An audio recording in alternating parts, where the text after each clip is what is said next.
The confrontation begins not with a cataclysm, but with a heavy silence. They hover above the streets of Metropolis, two gods in the sky.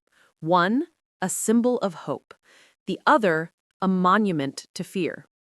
Homelander speaks first, his voice dripping with condescending amusement. He calls Superman a Boy Scout, a relic, an antique in a world that has moved on. He boasts about his freedom, his power, his right to do whatever he wants, whenever he wants. He sees the silent man in blue and red as a limitation, an obstacle to be removed. Superman listens. He doesn't interrupt. His expression isn't anger, but a profound sadness. He sees not a god, but a broken man, a child given a nuclear weapon and told it was a toy. Finally, Homelander grows tired of the monologue. He moves.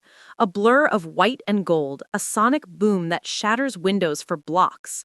The punch is meant to liquefy buildings, to turn mountains to dust. It connects with Superman's jaw with the force of a meteor strike. And nothing happens. Superman doesn't even brace himself. He simply endures. He doesn't move an inch. The shockwave of the impact ripples outward, but its epicenter remains perfectly still.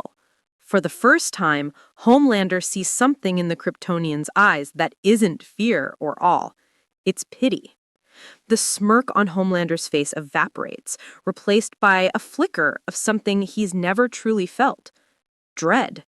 He strikes again, a furious, desperate flurry of blows.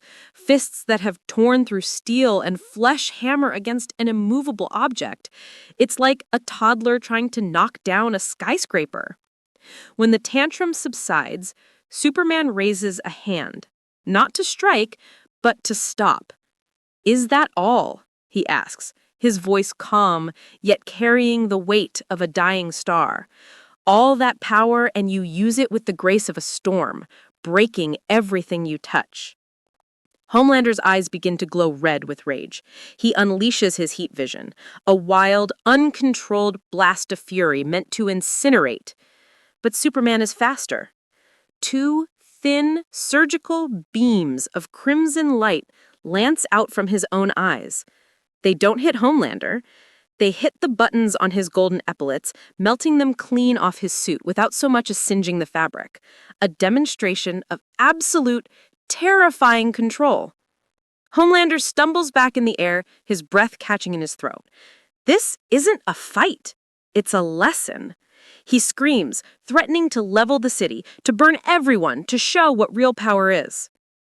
In less than a blink, Superman is in front of him, his hand gently on Homelander's chest.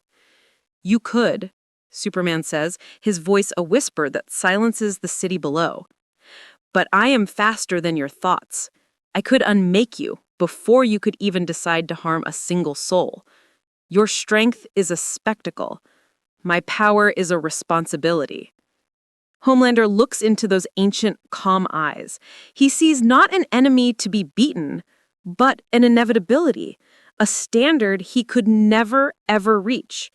He sees the vast, empty gulf between being able to do anything and choosing to do the right thing.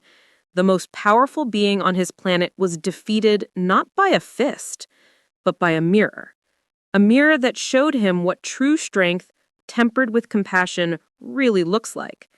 And in that reflection, Homelander was nothing.